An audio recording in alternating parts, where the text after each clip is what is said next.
Today, we're continuing our series with growing organic lettuce. It's chapter 6, planting and direct seeding. So you've grown a healthy transplant. Now it's time to take that transplant from the nursery into the field. The first step that a lot of people are going to do is bed prep.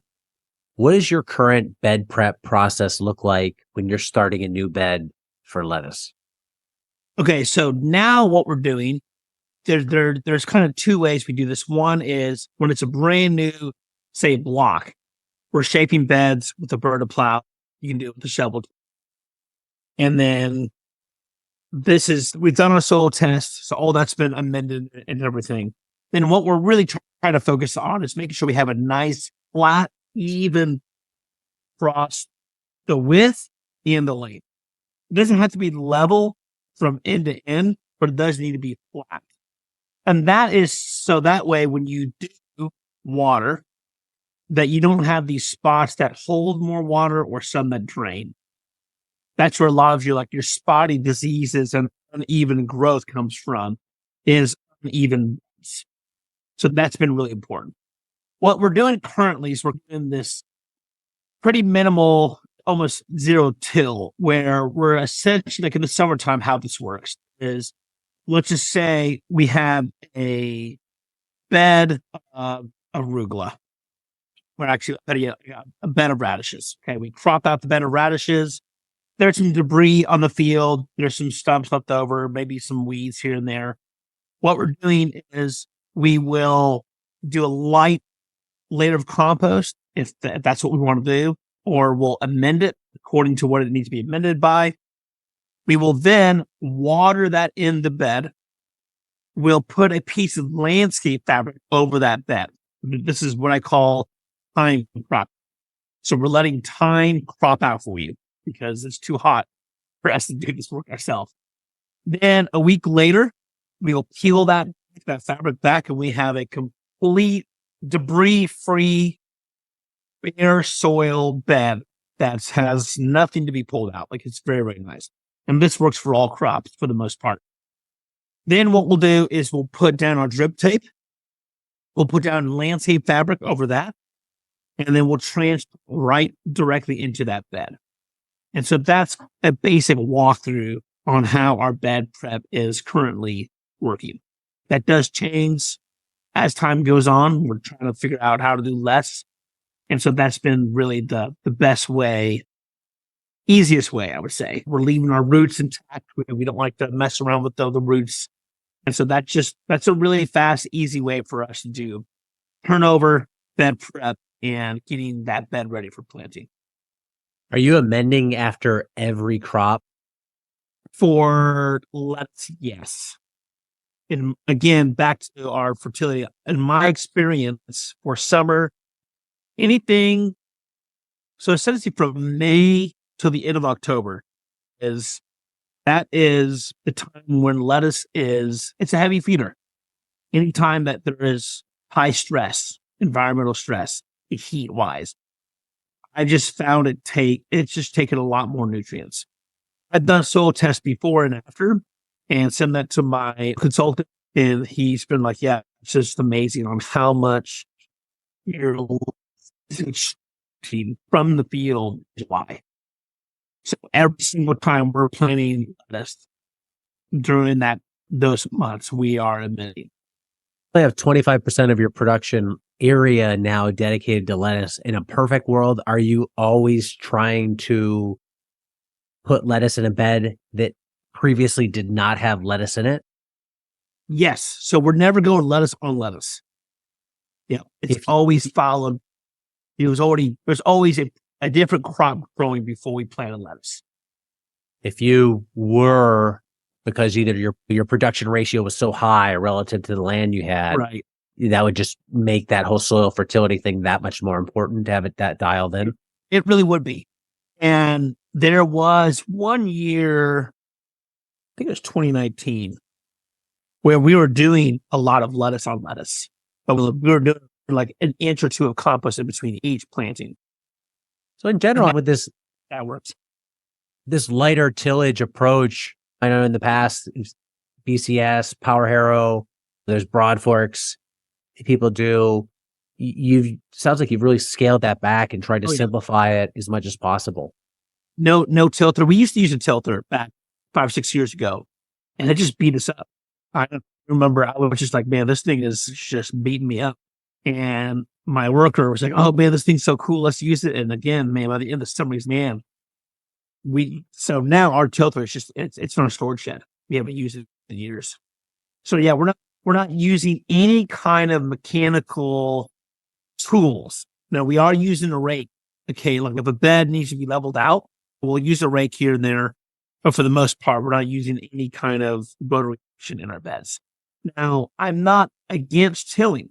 There is times if I think a bed needs to be like reset or we're having some fertility problems, maybe it's too tight, so I want to add some gypsum or something like that, maybe we will. Generally speaking, we're just time cropping everything. Now, right now, that doesn't work because it's too cold. So we're just pulling things out by hand. I always tell people that if time cropping does not work for you, consider yourself a blessed farmer, because that means you don't have enough heat in your summer times to break down those crops. But what we found is that when you time crop it, you're using the more microbes and earthworms you have. They come out at night, they break down those greens, and during the day, the sun breaks down those greens even more. So between heat and good soil biology, I've got some videos of me doing that system back in 2019, and it's very effective. We really had a lot. That's helped us prevent burnout in our team the last two years. It's a good point. Any steps you could take out of the process, Yep, it just saves that much more mental stress. And I would say on this point, I would say having another acre to have more time for cover cropping would be really nice. Maybe you don't need 2 acres of production, but just having that time when you don't have to be as aggressive with getting crops in would be, I think, has its place in a market farm. When you amend, are you applying granules? If so, how are you getting that into the surface? Yeah, it's granule. And so we'll weigh out, let's just say a bed needs 5 pounds of amendments. We'll put that in a bucket, and we used to have these harvest buckets, so we put them in and we can run down the beds and just let it gradually drain out. But now we're just taking our hand and just broadcasting that on the surface of the bed. You just let it soak in as it gets watered eventually? Just right on the surface. Just let it percolate in. So for the time cropping, you're using landscape fabric to help solarize. Maybe that's not the right, to break down all that surface matter there. Yep. You also use a lot of landscape fabric to plant into. And that was super popular back in the day when I started the Urban Farmer with Curtis back in 2015. He's a big proponent of that. Since then, I think the tide has really swung the other way. It is. Where people are like, I hate the look of it. It's plastic. Get it off my farm. You're still a big proponent of it. Why do you like landscape fabric for planting into as much as you do?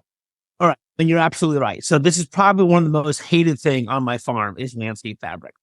And let me break down the reason why.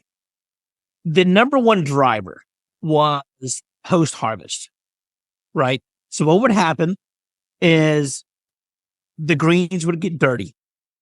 And my wife, who was in the pack shed, it was just taking her a very long time to wash these greens. She could go through 2 or 3 tub rinses, like where we had to drain a tub because it was so dirty, just to clean a batch of salad mix. And on head lettuce, we were having to wash and dry head lettuce. And if they're clean, we just harvest, put them in a tote, and that goes to market. We just skips that whole part because we were primarily doing a lot of paper, and we love that. That tool is so fast. It's just very enjoyable to use. It's amazing.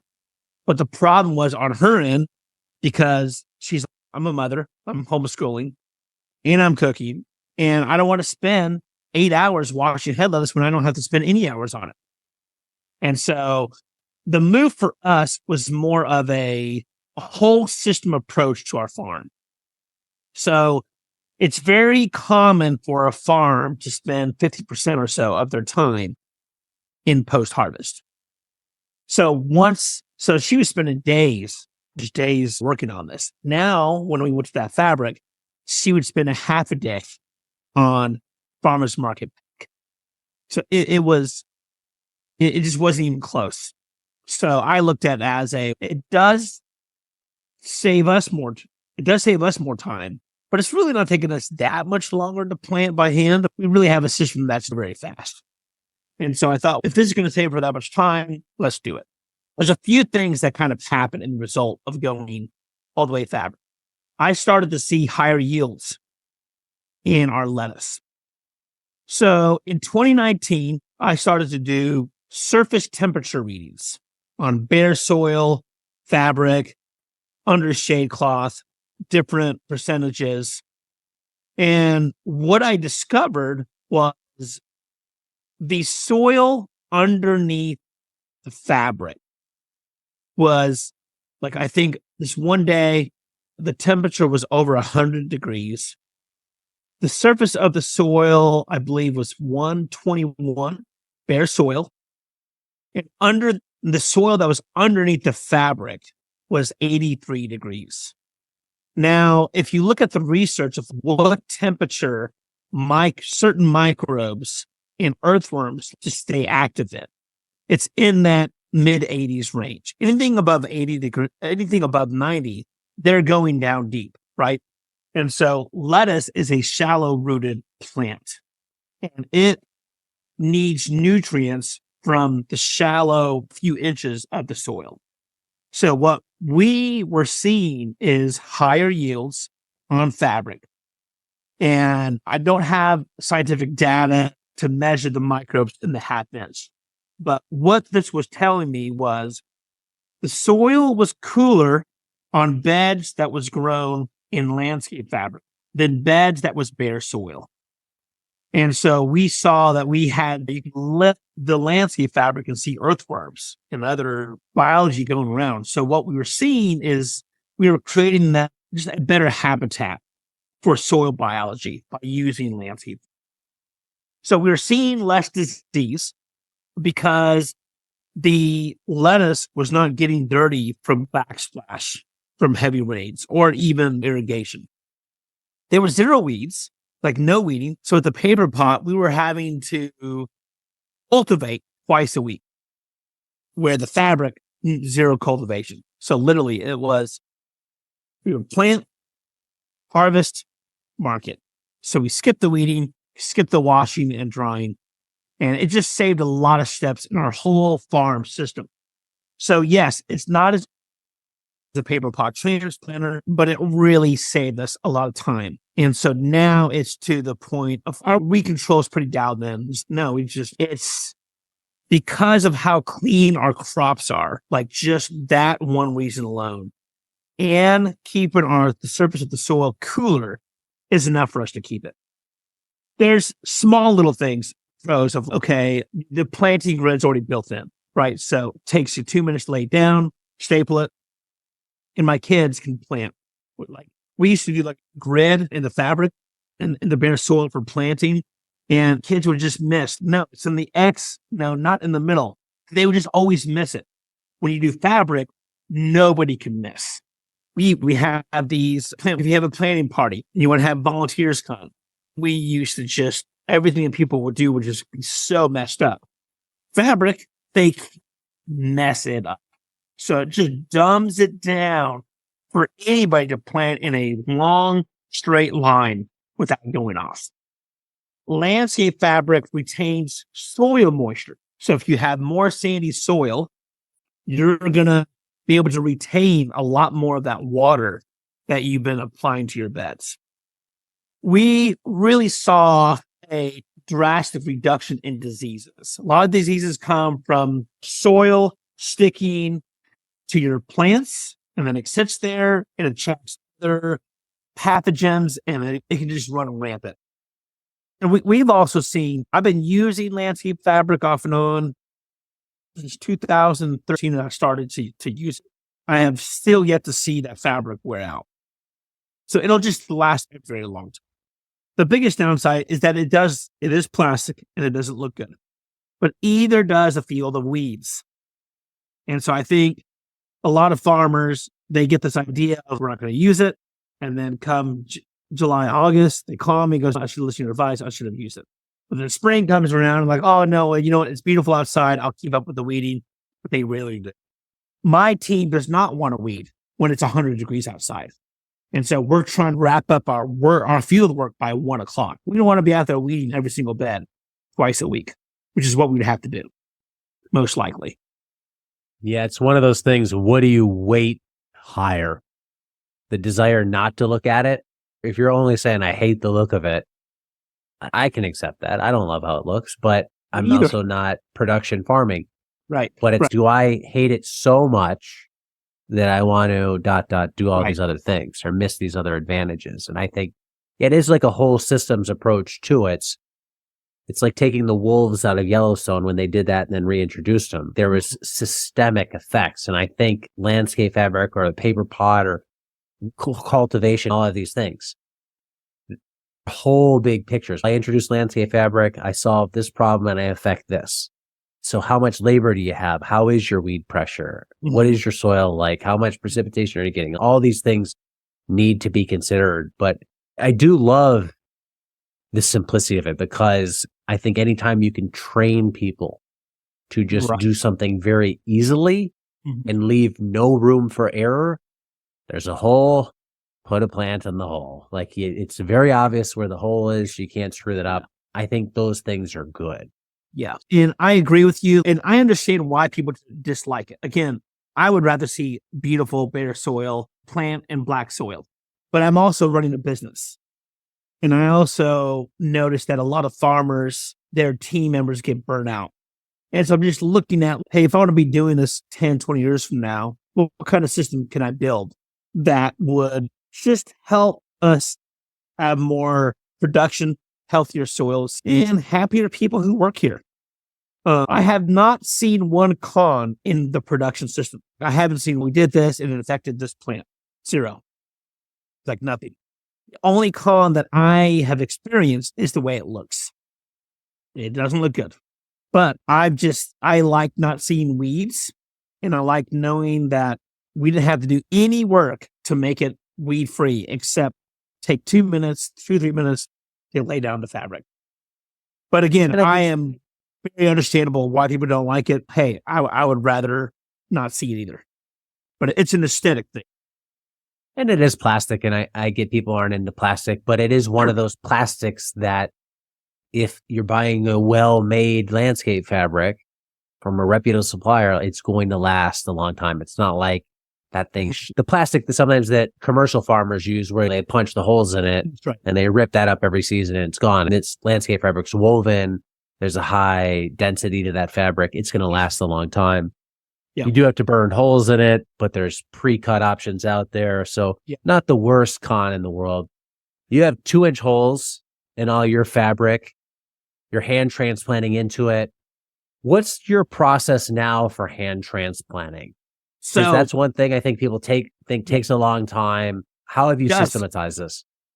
So what we do, this is going to be probably the craziest idea that you're going to hear probably this year, is that my farm manager, who after we trained him, he took our whole lot of system. I needed someone to do this. So he was like, man, the fabric was wearing out his finger. And even if it was bare soil, like there's a lot of moving away soil with your fingers to make way for that plant. It'll wear you out after a while. So we had this dibbler from Two Bad Cats. Some growers are familiar with that company and what they offer. So he took the metal dibbler, unscrewed it, and screwed that onto a threaded bolt, cut off the bolt head, inserted that into a drill, and he just pre-drilled holes with that dibbler. And I'll tell you a funny story. So when Ashley saw him out in the field, drilling in our field, she was like, I ain't paying nobody to drill holes in ground out there. So we thought it was the most insane idea we ever seen. And he inserted his main ray. It's like cutting, it's like a 25% of the time. Like I'm saving. So me and Ashley went out there, just her and I, the kids, and we did a side-by-side trial. And I was also worried about sealing off the edges of the hole with that drill and blocking out oxygen and earthworms and other consequences, right? Because everything you have is consequence. So I was also worried about that.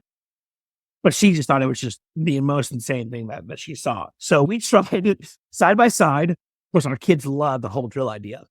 But indeed, I think we timed it and it was about 25% faster. And so what we found is that you can get pretty fast at doing it. And what it's doing is that the way it's spinning is that there's no soil gets stuck to the dibbler, right? Because part of the reason why we have fabric is we want clean crops. We don't want to wash anything that's been grown on fabric. That's like our rule with this whole fabric is that if we're growing fabric, we're not going to wash it afterwards. What we found was that because that dibbler, when it came out, it was clean. So the surface of the fabric stayed clean. And all you have to do is drop it in the hole. So that P200 fits perfectly in there. You drop it and there's no padding. There's no nothing. You just drop it in there and let the Netafim water mixers fill in the gaps between the plant and the sides of that hole. So it was incredibly fast, very fast. Still not as fast as a paper pot transplanter, probably a double the time, but it was pretty incredible. And so we made that change 3 years ago and we're still doing it. We haven't found anything that's faster than it. My guys can plan out 800 plants in 15 minutes. Like it's very fast. So the process is one person, they go down the row with the dibble. Somebody chases behind them and drops in plants. Yeah. Usually one person can do it in about 15 minutes, the whole thing. Do you lay out the plants by the holes in advance or are you popping plants as you go? Yeah, because we have the P200, right? So you just pull. Because our system works so well. Think of everything we do as a system. So because our soil, the P200s, you're literally taking that tray and you just pull the leaves, drop, pull, drop, pull, drop. It's literally that fast. In fact, what they'll do is they can take 4 plants, pull, plant. They're very fast and they're not messing around. Yeah, I think this is one thing I always remember talking to Curtis about this, of a gardener puts it in and pet babies. And Curtis always said this thing that stuck with me. It's like green side up, just go. Yeah. Love that. Yeah. That's right. Yeah. It's just going over. I did an on-farm workshop 2 weeks ago showing folks this. And everyone, it's just instinct. Everyone wants to care for us now. You did 2 extra steps per plant. That's not necessary. Like you said, just go, drop it in and go. So that's currently what's working. That's working very well. It's very fast, very effective. And so it's definitely it's a very untraditional way to do all this, but we're getting really good results and we're not spending a lot of time doing it. Yeah, I love the method. And I think it makes a lot of sense. And I'm obviously somebody who sells paper pot transplanter. I think there's a time and a place for different methods on different farms. Right. And yeah, I think the advantages of paper pot, hearing this is one is if you're labor starved farm, if it's one and a half, 2 people, you just don't have a lot of labor. So it's just one thing you can get in and do out. Assuming 100%. You have your weeds under control, obviously, 100%. Aspect on that. And also, if you start to run the numbers, if you get a really high cost of labor, yes. Once you start getting too far above $20 per hour, then that incremental time savings does start to pay off. But again, it's not just, you can't compartmentalize it to speed of transplanting. Yeah. There has to be this holistic thought. How does landscape fabric maybe make my post-harvest easier? That's a consideration. Right. If you're a 1 or 2 person operation and somebody's a giant and doesn't like bending over, hand transplanting might be a lot better in your condition, but I'd rather stand at a wash pack operation and wash lettuce than bend over in the field. 100%. It's endless. And this is why this was driven again by my wife. If it was up to me, we'd probably be still doing the transplanter, paper pot transplant. But because it was her, hey, we're spending a lot of time in here. Do you guys realize the unintended consequences of post-harvest? No, we really never thought about that. We're thinking about how to save time in the field. It's hot out there, the AC. But again, like to your point, if you're a one-man show and you're like, you know what, I just want to get out of the field in 1 hour, and I'm AC. And some guys, they're not thinking about an 8-hour workday. They're thinking about, like you said, I don't want to bend over. So I would rather work 12 hours a day and spend 4 hours in the patch in the AC standing up than I would hand transplanting. That makes complete sense to me. I get that. But on our farm and kind of like the life that we wanted to set up, that was not going to work for us. We have limited time. It's very hot, very early. And we just want to find a way to make it fast within reason without causing the post-harvest to take so long. I actually have cost analysis on all this. So I'm sure we'll get that later, but we like to put in the cost of like, okay, $25 an hour. What's the cost of paper pot versus bare soil versus landscape fabric, all that stuff. The one thing I will have to say is we have the only way we know how to grow beets currently is with the paper pot transplanter. So that is the one crop we still have it, and we won't do it any other way except with the paper pot. If you have a good market for beets, that's, man, it grows the best from what I found in our soil context. So we'll wash beets. Like, we're fine with that because we know it's the only way we can grow it. Yeah, and for anybody who wants that price analysis, page 149 in the book, they can check that out, and you do a great job of breaking down the costs involved. Now, I always tell people this who are interested in the paper pot transplanter, do I get one or not? And the cheapest, fastest, easiest way to ever get anything started is directly in the field via direct seeding. If you can do that, always do that. So some lettuce is direct seeded because not all lettuce forms the same type of plant or is marketed as the same type of product. When do you direct seed and what do you direct seed with lettuce? Okay. Right now, we're direct seeding what we call salad mix blend that we found to work for us. Again, as we are talking here, I've made a change for our summer. And I made the change 2 weeks ago, and that is from starting in mid-May up until October, we're going to be doing away with Salanova and doing just direct seeded greens with the 5-row Chang seeder, using our kind of custom blended seed mix that we have, which is in the book here. And there's a reason for this. One is, like you said, we like to stand up. As much as we can stand up, the better. So what we found, we've been playing around with this ever since we got that 5-row Chang seeder from you. What was that, 4 years ago or so? Maybe 5. And you do have to have your weeds in check. But we're growing a very fast growing green, and it's 10 rows. So within 7 days, you have soil coverage. And so what we found is that we do get half the yield, but we've taken out the whole propagation house step. Like, none of that is even a factor. So what we're finding is at 5-row Chang, you direct seed. You got to get your irrigation dialed in first. That's really important, like we talked about. And then 18 days, this salad mix that I have on here is ready for harvest, which can be done standing up. So now what we're seeing is, again, it's the whole system. So I'm looking at, I don't get a new crew here every single year, right? So I have the same guys with me year over year. They're getting better and better. There's reasons for all that. So we're not getting any better. So we are finding more and more. Staying out is very shy. And so we are willing to compromise the 50% yield this summer because of the 18-day DTM, because it's such a fast turnover. And we think we can possibly raise. I'm in the middle of adding a new package product that I'm working on currently.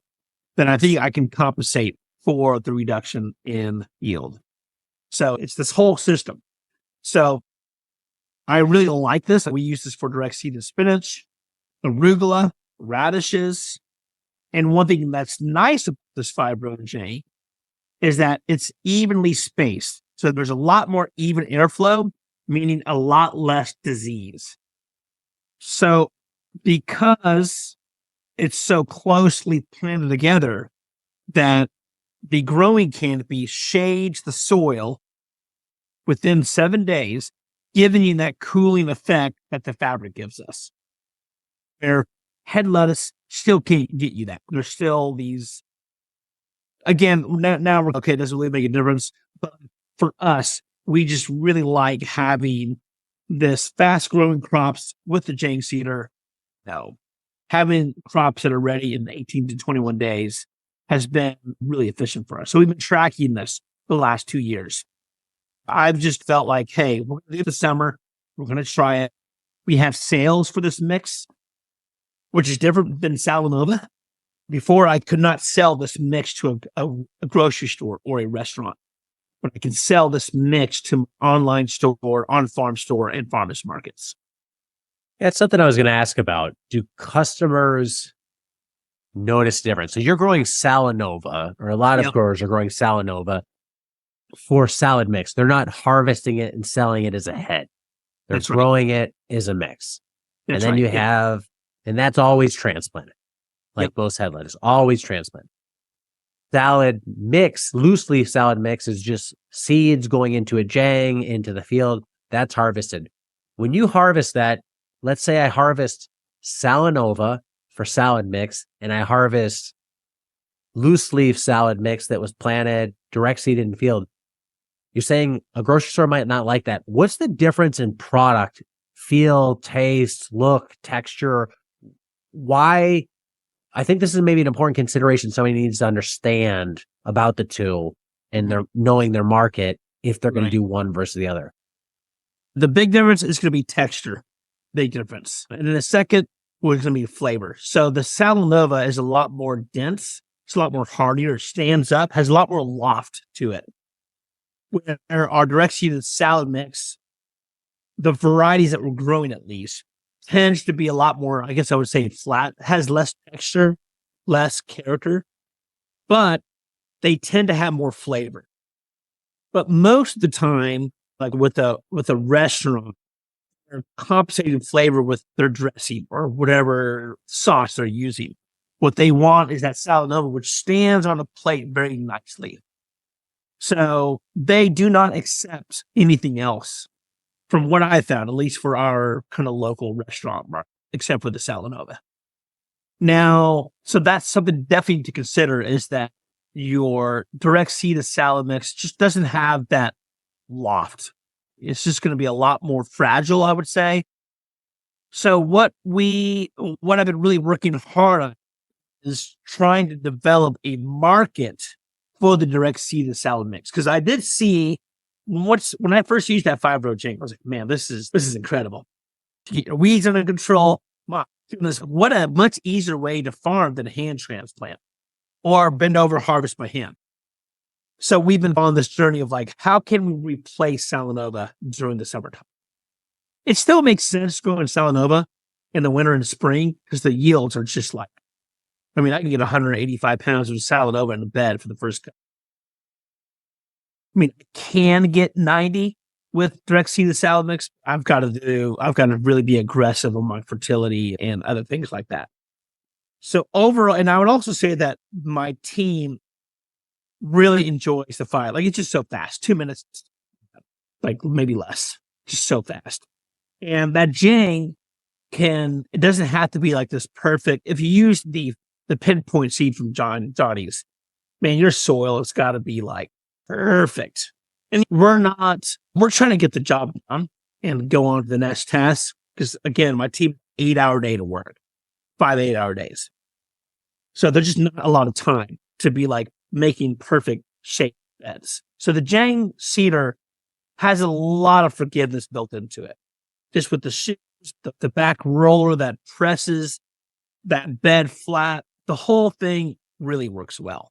So my team's pretty excited about this. So we're going to be doing 1 full cat tunnel a week of seeding.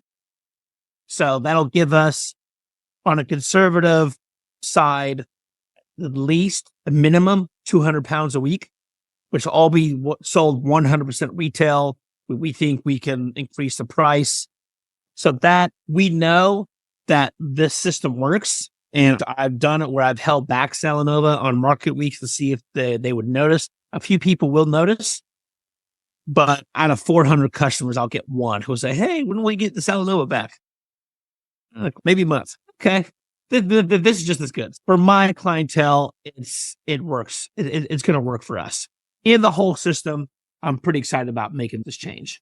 We'll get in depth on harvesting later, but for people that don't understand the difference, maybe Salanova is something you have to harvest by hand. So you're on the ground doing it with a knife, whereas this salad mix loose leaf, you can use a greens harvester, which puts you in a more vertical position. And it's fast. You could spend, if you want to clean up and get maximum yields, an average worker, it could take them an hour. Whereas greens harvester, they're out of there in 5 minutes. Head lettuce. Do you know anybody direct seeding that? I don't know anybody. I did try that with I tried it with Earthway, like first year of farming. Yeah, it just, yeah. I've not tried it recently. I don't know anybody doing it. Yeah. I'm not going to say it's impossible, but it would be interesting to see what kind of lettuce could you grow direct seed this. For your system, you're planting everything 4 rows on a 30-inch bed. Mm-hmm. Do you think that's standard? Could most people adopt that? Beginners, newbies? Would you ever go to 3? Would you ever go to 5? This is hand transplanted lettuce. So going in the landscape fabric or paper pot, is it always 4 rows? No, I think if you have lower fertility, then I think a 3-row makes more sense. Salanova, you're on a 4-row, 6-inch spacing, which can be done by hand or with the paper pot. Your head lettuce, you're on a 10-inch spacing. That's right. So greater in-row spacing between the heads. Yeah. Is that something else you think maybe somebody could look to adjust based on fertility, increase spacing?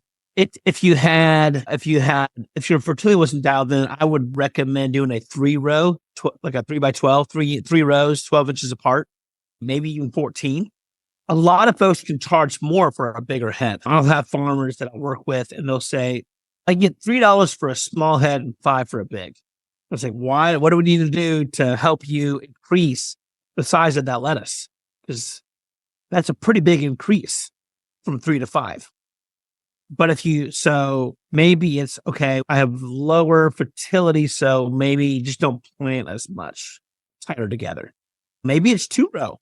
We'll get more into this in the sales, but oftentimes what you're looking at is when you're planting, it needs to be in correlation to your sales.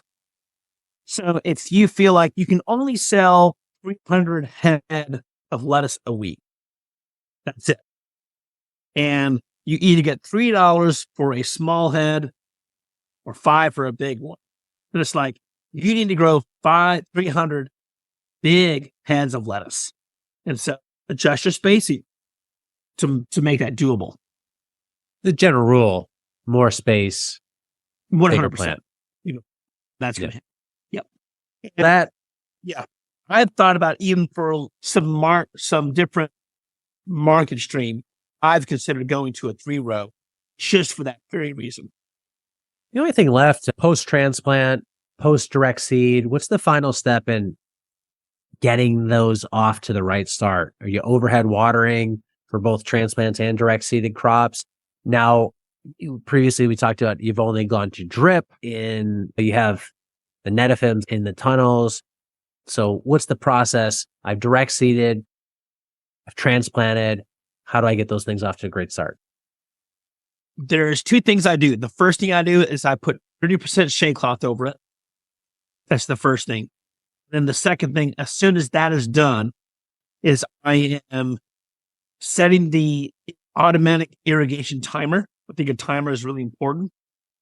And I'm using the Netafim overhead sprinklers for both head lettuce and direct seeded crops. The Because shade they just cloth, is water that just so on a fast. quick hoop for the shade cloth? Yep. So in the field, like I would droop that over, let's say I was planting 8 beds of lettuce. I would just droop that over all 8 beds together. If there's an open field under these little wire hoops, now we just drape that over the whole cat tunnel. And then about 7 to 10 days, that shade cloth comes off until the day of harvesting. What we're doing now is that every tunnel, almost every tunnel, has a dedicated shade cloth. And so if we're harvesting that day and we're running behind, we'll put that shade cloth over it. And that'll buy us a few more hours until we need to harvest that. It's a little bit into crop planning. I don't want to get too into the weeds per se here, but if you go into a tunnel and let's say you have 4 beds in the tunnel, are you trying to hit all 4 beds are planted and cropped out at the same time? So exactly. Yeah. Because here's why. If let's say if you have 2 of those beds, this is summertime I'm talking about. So 2 of those beds, you have, let's just say green leaf, romaine, and they're like week 3. So they're full. They're going to be harvested next week. And then the 2 beds next to it, you want to direct seed greens, which needs to have overhead watering, ideally in the summertime. Then if you overhead water that romaine and green leaf and water gets stuck in there, so there's not as much airflow in those tunnels. We oftentimes see a lot of disease. And so just don't want. So we're planting really according to our irrigation schedule. So if it's going to be overhead for a week, we want to make sure that everything that we planted needs that. And if we have to switch to drip, we want to make sure that all those crops can be switched to drip at the same time. So every tunnel has built-in overhead and drip. And we make sure that whatever we're planting can handle either just drip or just overhead. So you don't want to have both needs going on at the same time. We've just found over time that causes problem and reduction in yields. another simplicity thing too, right? Just another thing for somebody to mess up. It just dumps it down. It's just very simple. And yeah, it just works. That works really well for us. So bed pepper and transplanting, kind of a whole systems approach. Really need to think about things like everything else we've talked about so far in the series. Do something, observe, take notes, adjust going forward. And while you're doing one thing, it's often a great place to start, but people do have to massage these things for their field conditions, for their climate. Yeah, 100%.